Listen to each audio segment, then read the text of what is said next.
Hello and welcome. It is your weekly program that has always been concerned with the virtual gathering. That is, the gathering that occurs on air and online. I'm Sherwood McCaskey.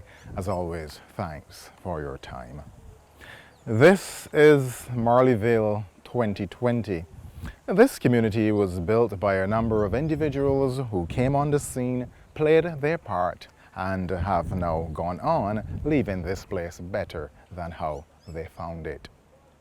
Moville Jordan had the very good fortune of growing up at a time when those individuals were on the scene. She leads the discussion on Marleyville. Growing up in Marleyville, it was a tremendous experience. As a kid, I've spent all my life in Marleyville. And for a kid growing up among a working class environment, it was like a struggle when you were growing up and there were hardly anything to eat, hardly fancy clothes, but it was fun. And in the village of Marleyville, everybody was everybody's friend. You would have disagreements, but in times of any crisis, everybody would run out and look after each other. Most of the people in Marleyville, we were not a predominantly fishing village. Marleyville got the name Marleyville from the sand. It's a unique looking kind of sand. It's almost golden. It's not marl, it's like sand, but it looks like corn flour. And it is mostly found in the caves above there. So every Christmas and Easter, we had to make our way there to dig out the sand. And we would bring home the sand in basins and skillets. And every yard had this sand. It was beautiful. But then one day, the marl hole caved in on a young lady. And it was terrifying. Nearly the whole village had to go and try to get her out. But thank God she survived. And I think from then, our parents stopped us from going to dig marl. That's what we used to call it. We used to spend most of our teenage days, when it's not school, we used to go and help our parent in the farm, because you had to go and pick weeds. At 6 o'clock you are up and you are picking weeds with your parent. They would have gone on before you, and you would stay at home and get the little stewed potato and black coffee in a little tot, and you would hold it as careful as you can, and you would travel down Wiltshires, where it's now St. Catherine's, where the now St. Catherine's Club is. And you would try to take that breakfast. But you can't just take the breakfast and run back. You had to stick around while they're having their stewed potato and coffee or whatever. And you are there picking weeds as they're drinking their tea. So then when you finish, it's back up the road and you're off to school. Most of the people in Marleyville went to St. Catherine's School. Children from Merrick's right down to Bayfield used to go to St. Catherine's School. St. Catherine's School is 179 years old. It is considered one of the oldest primary schools in Barbados. And it used to be the church for the villagers during the day, Sundays, and during the day, it was a school. And then they built the church, so the school always had the cross on top. But then when they built the church, they removed the cross from the school.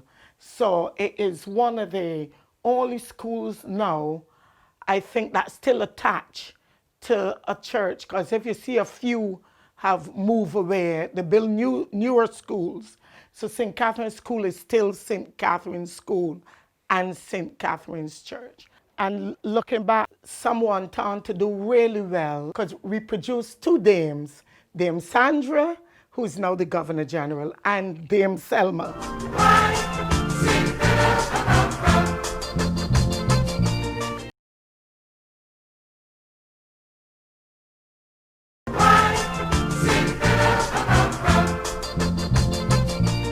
The summer vacations have always been exciting times for our youth with exploration and adventure. The youth of Marleyville and the surrounding communities used the peculiarities of their spaces to make that experience even more exciting. The summer in the village is the thing. The summer in the village, there wasn't much for the children to do. So we would, this is our terrain.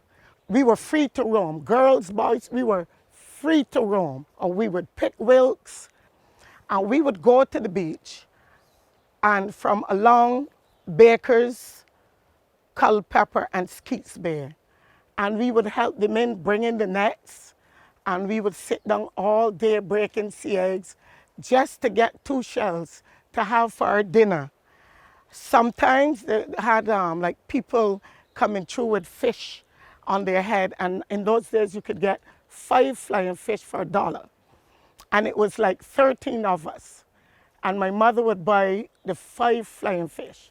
And to this day, I cannot understand how she got 5 flying fish to serve a whole household. And we never asked for more. Whatever we have was sufficient. And to this day, sufficient is one of my favorite words. Whatever I have is sufficient. Speaking about the sea and sufficient, here's an experience that occurred at the sea where the youth of this community were able to put their classroom teaching into practice, something that was to the benefit of Barbados and France. In the 60s, 2 fishermen were going out to sea, and they saw this strange looking boat. And this is the early 60s, and you know, above there is very treacherous. So this boat was stuck between some rocks. So when the fishermen on closer investigation, they took their boats into sea, and they saw this white man cowering on the rock. And one of the guys got off, and he went to investigate.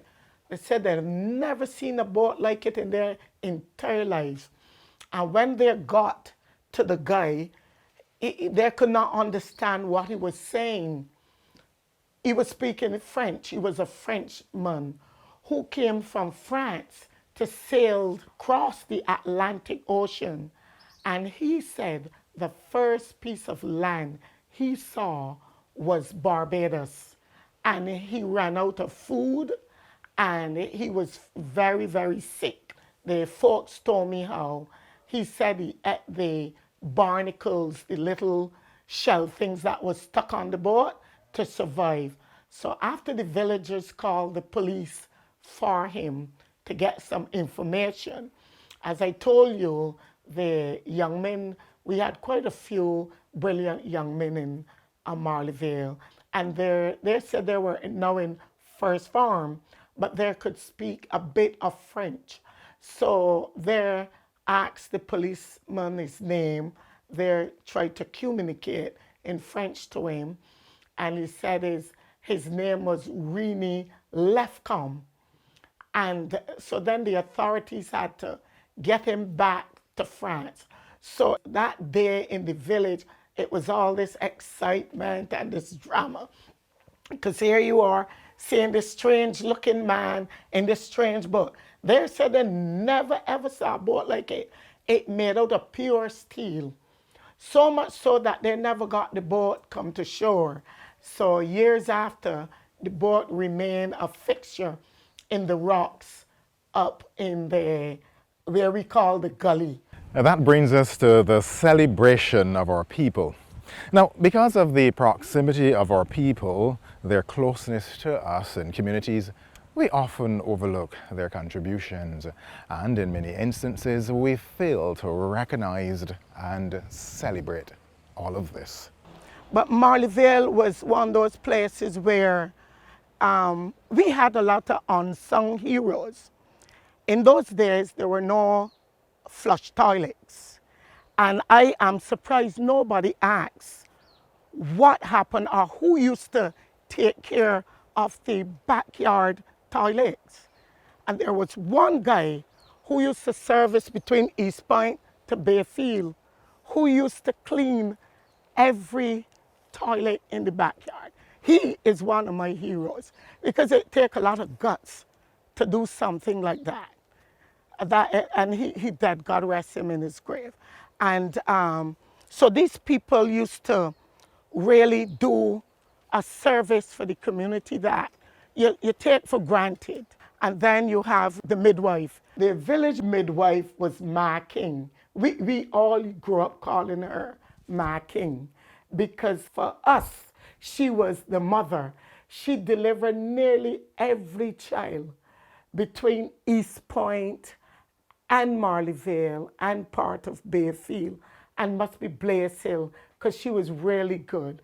Not only was she a good midwife, when we were growing up, she considered us some of her kids' which is true, and she would always give us good advice. She is my unsung heroes, people that nobody talk about, because had not for these people, we wouldn't be around. And it is amazing where they got the skills.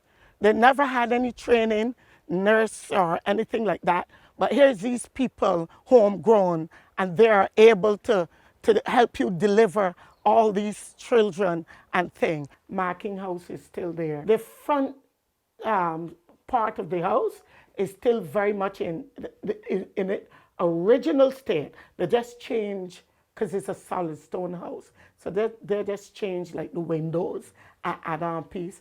She was a beautiful soul. She was a beautiful soul.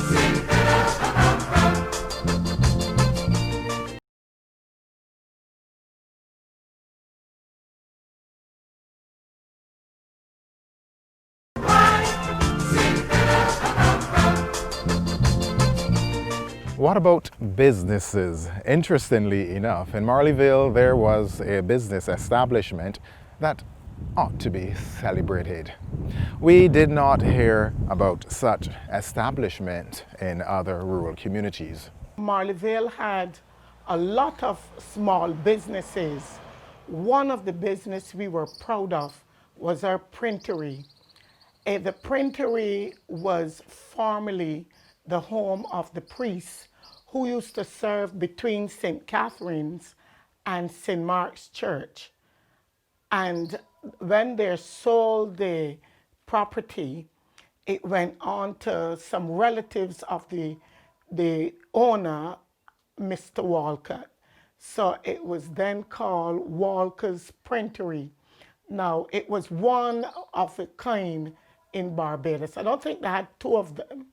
And Mr. Walker Printery used to serve to print all the books for the plantations. He used to do all the books for the church to register the births and the deaths. And I remember he used to do all the excursion tickets and the grand dance, given here their tickets. Mr. Walcott Printery was very, very much in demand. That was a thriving business in those days. The Printery was located near the lighthouse. Then you had the butcher man, where you go on Saturdays, and again, you have no money to buy meat, but everybody know everybody.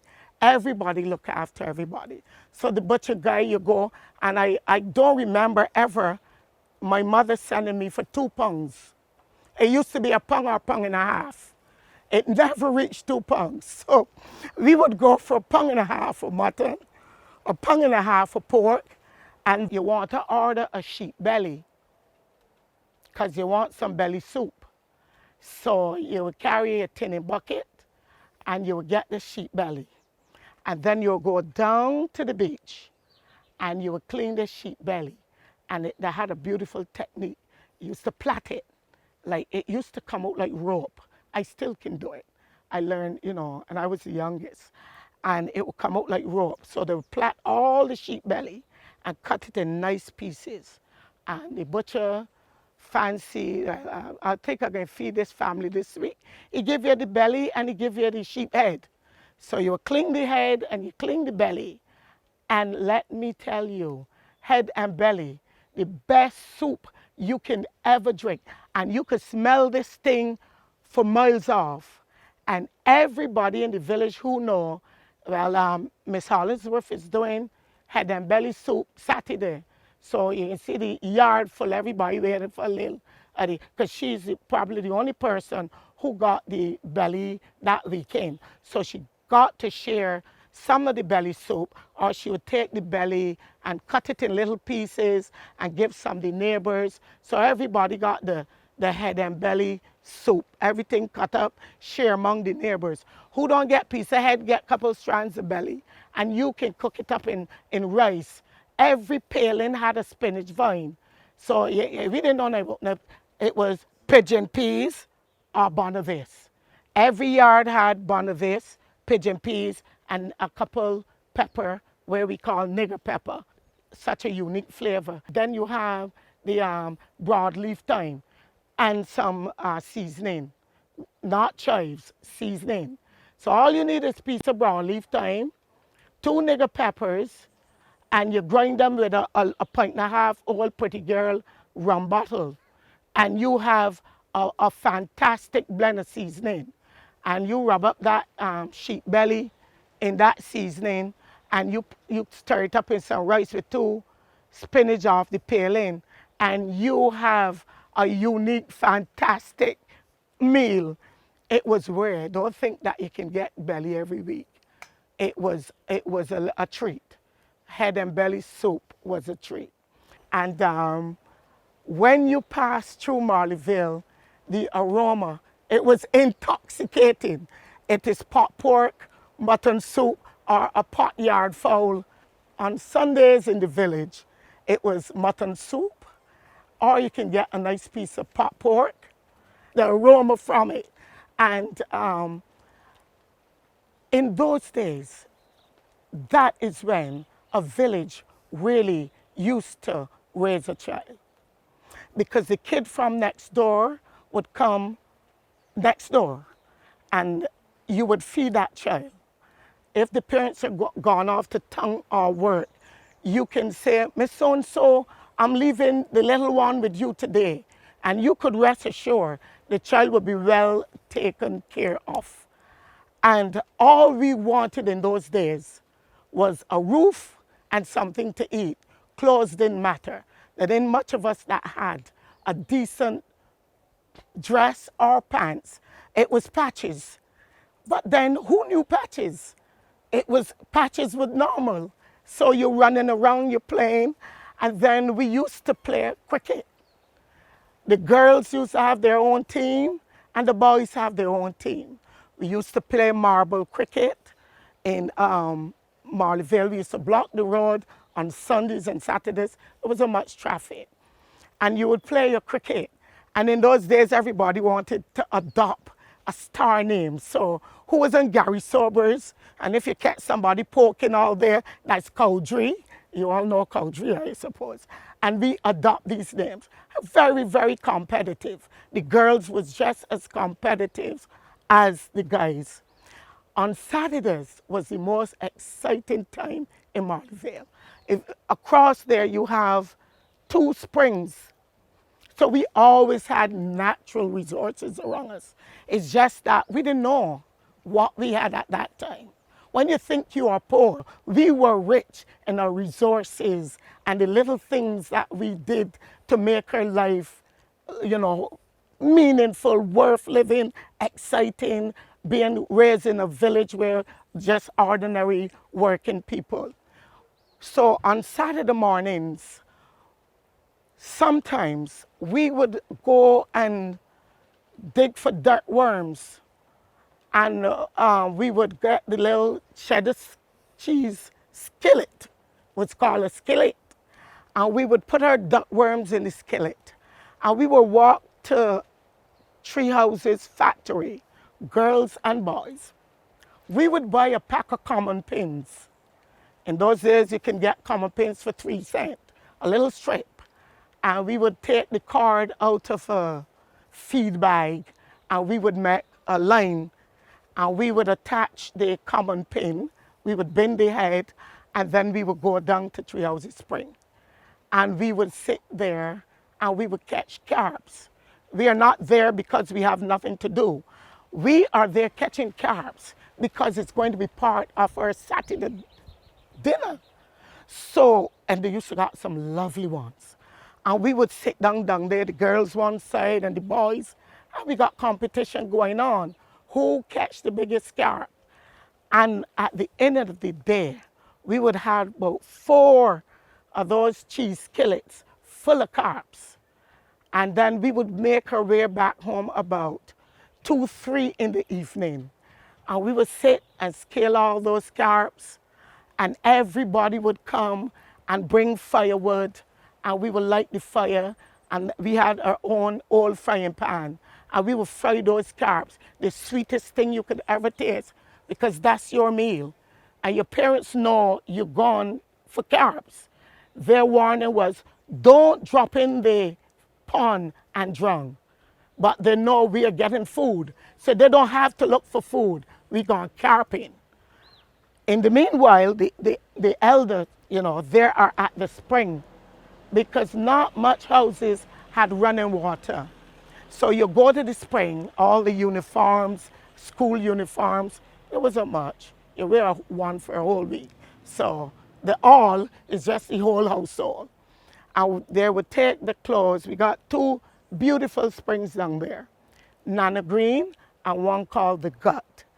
And every mother in the village, I don't think they had 3 houses with taps.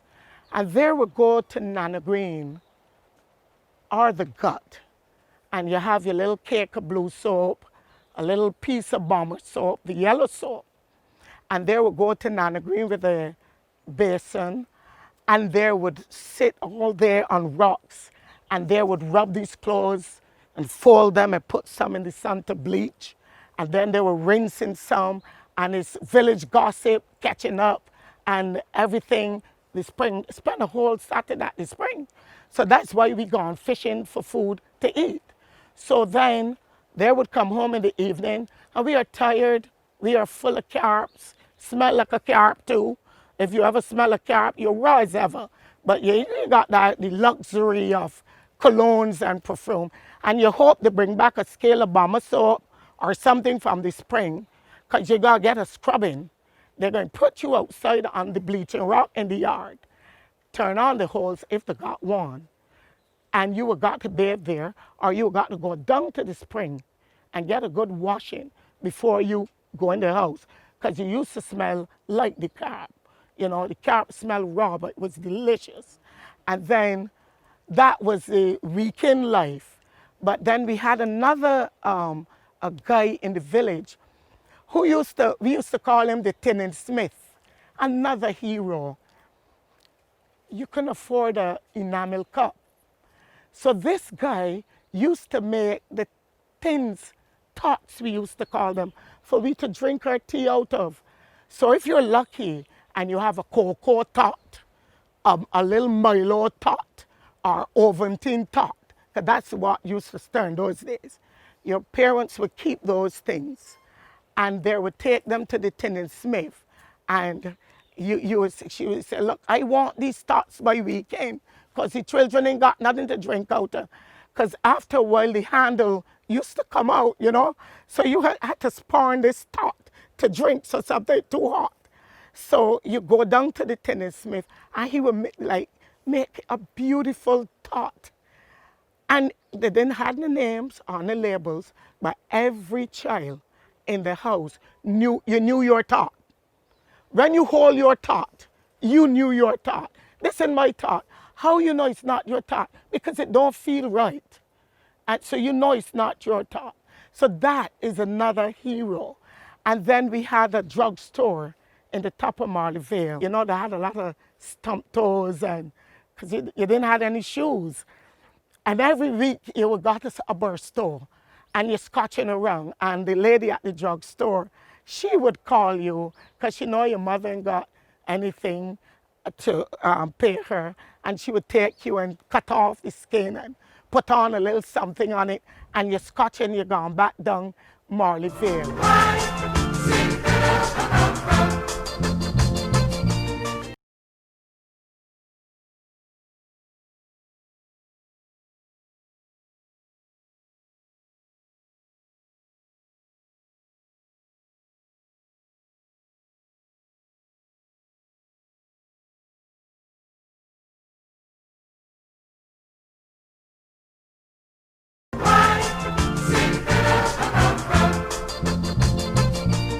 The youth in many of our communities always found something amusing about some of the more mature members of their communities.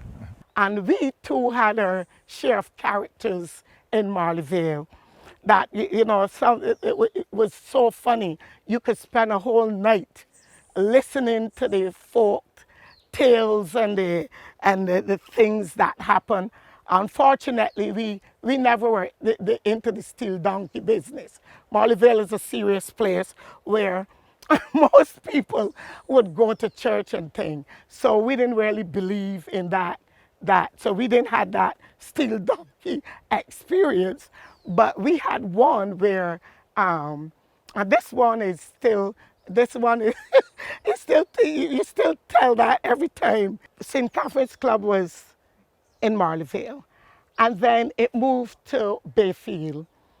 In those days, you were free to walk. And you didn't have anything to be scared of. We used to walk from St. Catherine's Club home. My mother used to sell nuts, oranges, and toffees to make a living. And so she used to go around the clubhouse, and we would walk with a little bench, and she would have the tin bucket, and she would sell the toffees and oranges and things around the club. That's when men used to eat toffees and oranges. It wasn't all the beer and stuff like that, because a pork chop used to be for 50 cents, and a malt was 25 cents, and it was a lot of money. So I could tell when she make a lot of money at night. I feel a lot of money used to be about $15, because she used to be smiling. So you had to walk from the St. Catherine's Club back to Marleyville. So this lady left St. Catherine's Club, and she said she was walking across Bayfield Long Road, and she saw this guy at the major road, and he was smoking a cigarette.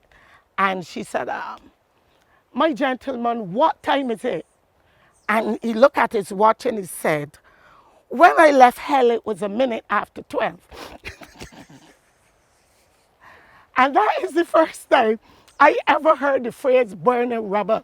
He said, when I left hell, it was a minute after 12, and she don't know how she get to Marleyville. She burned rubber and come up the road. And then don't forget, we had the so-called pilot, whose name was Mr. Goodin, who fooled us for years and told us how he flew in this big plane out at the airport. And we used to look at him in awe because we thought he was a pilot. And it took us years to realize that this man couldn't fly a thing. Many lessons have been learnt from life and experiences here in Marleyville. It's how you look at it.